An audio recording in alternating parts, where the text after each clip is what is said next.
Hello guys, कैसे हो? आशा करता हूँ कि आप सभी मस्त शानदार और ज़बरदस्त होंगे। स्वागत है आप सभी का आपके अपने YouTube channel RPSC aspirant Jitesh GK and Sanskrit classes में। दोस्तों, आज हम पढ़ेंगे समानाधिकरण बहुव्रीहि समास के भेद। क्या पढ़ेंगे आज हम? समानाधिकरण बहुव्रीहि समास के भेद। दोस्तों, समानाधिकरण बहुव्रीहि समास के भेद पढ़ने से पहले हमने जो कल की क्लास में पढ़ा था उसको एक बार रिवाइज कर लेते हैं ताकि हमको आज वाली क्लास आसानी से समझ में आ जाए। ठीक है दोस्तों, तो आइए शुरू करते हैं। हमने कल क्या पढ़ा था? हमने पढ़ा था कल बहुव्रीहि समास का सामान्य परिचय, जिसमें हमने देखा था बहुव्रीहि समास का विधायक सूत्र कौन सा था? अनेक मन्य पदार्थे। कौन सा था? अनेक मन्य पदार्थे, यानी अन्य पद के अर्थ में वर्तमान एक से अधिक वर्तमांत पदों का परस्पर विकल्प से समास होता है, वह समास बहुव्रीहि समास होता है। यह हमने कल की क्लास में पढ़ लिया था। ठीक है दोस्तों, और उसके बाद हमने पढ़ा था जिस समास में अन्य पद की प्रधानता होती है उसे बहुव्रीहि समास कहते हैं। अर्थात जब कोई समस्त पद अपने अर्थ का बोध कराने के साथ साथ अन्य पदार्थ का भी बोध कराते हुए विशेषण की तरह कार्य करता है उसे बहुव्रीहि समास कहते हैं। ठीक है दोस्तों, यहाँ तक हमने पढ़ा था। उसके बाद हमने पढ़ा था बहुव्रीहि समास का नामकरण। बहुव्रीहि समास का नामकरण कैसे हुआ था? बहुव्रीहि समास का नामकरण दो शब्दों से मिलकर बना है, बहु और व्रीहि। क्या? बहु और व्रीहि। बहु का मतलब होता है बहुत या अत्यधिक, और व्रीहि का अर्थ होता है दान, जिसका मतलब होता है बहुव्रीहि का बहुत सारा दान है जिसके पास, वह किसान। ठीक है दोस्तों, उसके बाद हमने पढ़ा था बहुव्रीहि समास के भेद। बहुव्रीहि समास के मुख्यतः कितने भेद है? 4 भेद है। कौन कौन से थे? समानाधिकरण बहुव्रीहि समास, वैधिकरण बहुव्रीहि समास, तुल्य योग बहुव्रीहि समास, और चौथा था वैतिहार बहुव्रीहि समास। जिसमें से आज हम पढ़ेंगे समानाधिकरण बहुव्रीहि समास के भेद। समानाधिकरण बहुव्रीहि समास के कितने भेद थे? 6। कौन कौन से थे? द्वितीय समानाधिकरण बहुव्रीहि समास, तृतीय समानाधिकरण बहुव्रीहि समास, चतुर्थ समानाधिकरण बहुव्रीहि समास, पंचमी समानाधिकरण बहुव्रीहि समास, षष्ठी समानाधिकरण बहुव्रीहि समास, और सप्तमी समानाधिकरण बहुव्रीहि समास। यह सारे भेद आज हम पढ़ेंगे। ठीक है दोस्तों, तो आइए शुरू करते हैं। पहला भेद है समानाधिकरण बहुव्रीहि समास का, द्वितीय समानाधिकरण बहुव्रीहि समास। क्या है? द्वितीय समानाधिकरण बहुव्रीहि समास। जिस बहुव्रीहि समास में समास विग्रह करते समय पूर्व एवं उत्तर दोनों पदों में समान विभक्ति तथा यद शब्द की द्वितीय विभक्ति का प्रयोग हो उसे द्वितीय समानाधिकरण बहुव्रीहि समास कहते हैं। द्वितीय समानाधिकरण बहुव्रीहि समास किसे कहते हैं? द्वितीय समानाधिकरण बहुव्रीहि समास उसे कहते हैं जिस बहुव्रीहि समास में समास विग्रह करते समय पहले तथा बाद वाला पद दोनों में समान विभक्ति का प्रयोग होगा तथा यद शब्द की द्वितीय विभक्ति का प्रयोग होगा। किसका? यद शब्द में द्वितीय विभक्ति का प्रयोग होगा। ठीक है दोस्तों, उससे समानाधिकरण बहुव्रीहि समास कहते हैं। जैसे प्राप्तोदकः, प्राप्तोदकः, प्राप्तम उदकम यम सह। यम कौन सी विभक्ति का प्रयोग हुआ? द्वितीय विभक्ति का। और यहाँ प्राप्तम और उदकम में भी दोनों में विभक्ति समान है, इसलिए कौन सा समास हुआ? द्वितीय समानाधिकरण बहुव्रीहि समास। ठीक है, दूसरा उदाहरण आपके सामने, प्राप्त भोजनः। प्राप्त भोजनः का समास विग्रह होगा प्राप्तम भोजनम यम सह। प्राप्तम भोजनम यम सह प्राप्त भोजनः। ठीक है दोस्तों, तीसरा है आरूढ़ वानरः।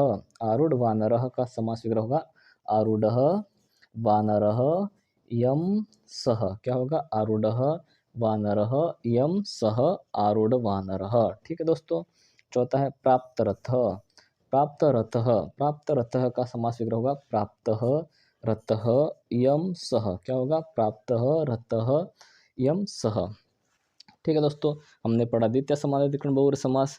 द्वितीय समानाधिकरण बहुव्रीहि समास में क्या होता है कि इसमें समास विग्रह करते समय पूर्व एवं उत्तर दोनों पदों में समान विभक्ति तथा यह शब्द की द्वितीय विभक्ति का प्रयोग होगा। ठीक है, अब हम पढ़ेंगे तृतीय समानाधिकरण बहुव्रीहि समास। कौन सा पढ़ेंगे अब? तृतीय समानाधिकरण बहुव्रीहि समास।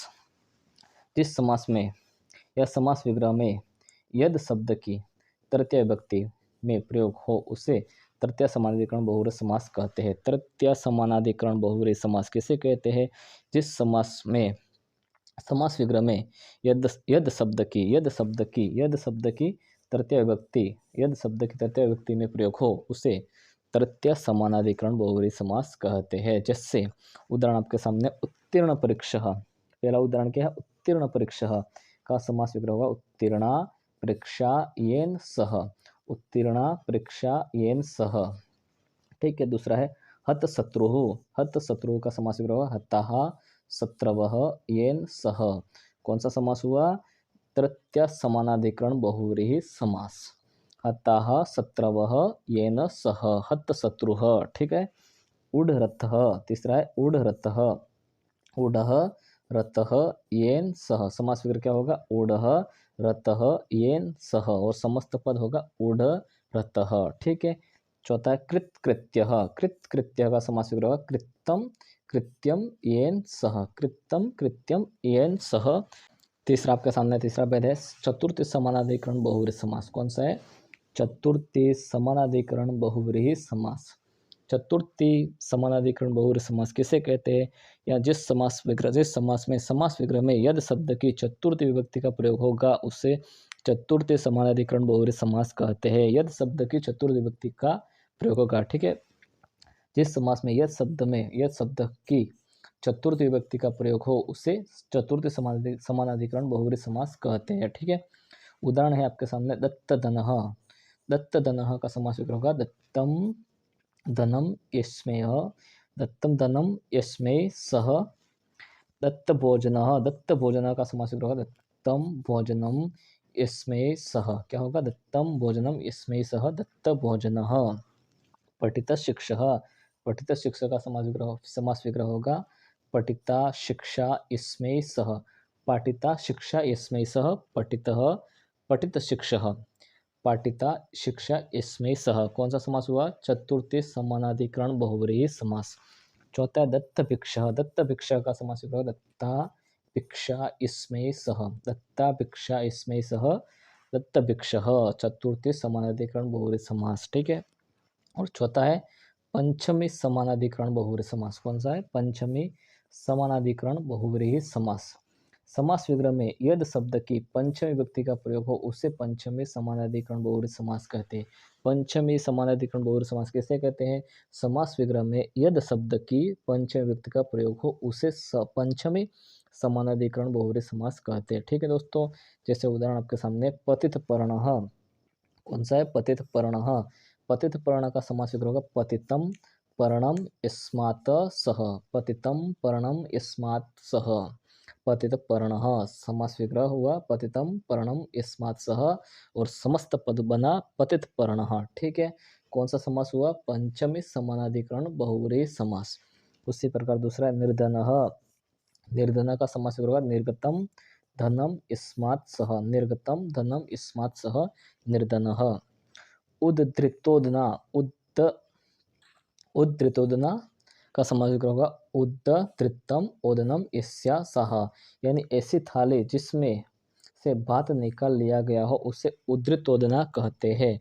उद्धृत ओदना का समास विग्रह होगा उद्धृतम ओदनम यस्या सह। ठीक है, उसी प्रकार चौथा है निर्बलः, निर्बलः का समास विग्रह होगा निर्गतम निर्गतम बलम यस्मात् सह, निर्गतम बलम यस्मात् सह। अपगत लक्ष्मीक, अपगत लक्ष्मीक का समास विग्रह होगा अपगता लक्ष्मी यस्मात् सह, अपगता लक्ष्मी यस्मात् सह अपगत लक्ष्मीकः। कौन सा समास हुआ, पंचमी समानाधिकरण बहुव्रीहि समास। ठीक है दोस्तों पांचवा भेद है आपके सामने षष्ठी समानाधिकरण बहुव्रीहि समास। षष्ठी समानाधिकरण बहुव्रीहि समास किसे कहते हैं, समास विग्रह में यदि शब्द की षष्ठी विभक्ति का प्रयोग हो उसे षष्ठी समानाधिकरण बहुव्रीहि समास कहते हैं। समास विग्रह में यदि शब्द की षष्ठी विभक्ति का प्रयोग हो उसे षष्ठी समानाधिकरण बहुव्रीहि समास कहते हैं। जैसे उदाहरण दशानन, दशानन का समास विग्रह होगा दस आनानि यस्य सह, दस आनानि यस्य सह दशानन, दस आनानि यस्य सह। कौन सा समास हुआ, षष्ठी समानाधिकरण बहुव्रीहि समास। उसी प्रकार दूसरा उदाहरण है पंचानन, पंचानन पंच आनानि यस्य सह, पंच आनानि यस्य सह समस्त पद हुआ पंचानन। तीसरा है चतुर्मुखः, चतुर्मुख का समास विग्रह होगा चत्वारि मुखानि यस्य सह। उसी प्रकार चौथा है बहुव्रीहि, बहव बहवः व्रीहय यस्य सह बहुव्रीहि समास विग्रह हुआ बहवः प्रिय यस्य सह। उसी प्रकार से पांचवा निस्पृह, निस्पृह का समास विग्रह हुआ निर्गता स्पृहा इस्य सह, निर्गता स्पृहा इस्य सह। छठा है लंबकर्णः, लंबकर्णः का समास विग्रह लंबो कर्णो इस्य सह। सातवां सर्वश्वेतः, सर्वश्वेतः का समास विग्रह सर्वः श्वेतः यस्य सह। आठवां रक्तमुखः, रक्तमुखः का समास विग्रह रक्तम मुखम यस्य सह। नववा है पीताम्बरः, पीताम्बरः का समास विग्रह पित्तम अंबरम यस्य सह। दसवां है लंबोदरः, लंबोदरः का समास विग्रह लंबम उदरम यस्य सह। और 11वां है व्यूडोरस्क, व्यूडोरस्क का समास विग्रह व्यूडम व्यूडम उरह यस्य सह। ठीक है दोस्तों, छठा भेद है सप्तमी समानाधिकरण बहुव्रीहि समास। कौन सा है? सप्तमी समानाधिकरण बहुव्रीहि समास।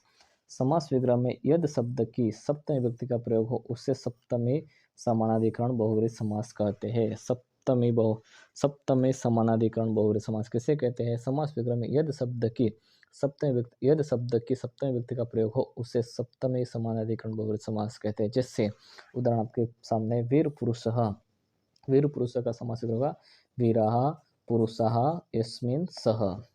बहुदंडिनः, बहुदंडिनः का समास विग्रह होगा बहवः दंडिनः यस्मिन् सह। और तीसरा है बहुवधूकः, बहुवधूकः का समास विग्रह होगा बहव्यः वध्वः यस्मिन् सह। चौथा है बहुपंडितः, बहुपंडितः का समास विग्रह बहवः पंडिताः यस्मिन् सह। पांचवा सर्वगौरः, सर्वगौरः का समास विग्रह सर्वे गौराः यस्मिन् सह। ठीक है दोस्तों, आज हमने पढ़ा समानाधिकरण बहुव्रीहि समास के भेद, जिसको हमने अच्छी तरह से पढ़ लिया है। ठीक है दोस्तों, अगर आपको क्लास अच्छी लगी हो तो लाइक शेयर कमेंट और चैनल पर नए हो तो चैनल को सब्सक्राइब ज़रूर करें तथा बेल आइकन को प्रेस करके ऑल नोटिफिकेशन ज़रूर करें, जिससे आपको हमारी क्लास की हर अपडेट सबसे पहले मिले। ठीक है दोस्तों, और अंत तक वीडियो देखने के लिए आप सभी का बहुत बहुत धन्यवाद। मिलते हैं अगले क्लास में, तब तक के लिए बाय बाय।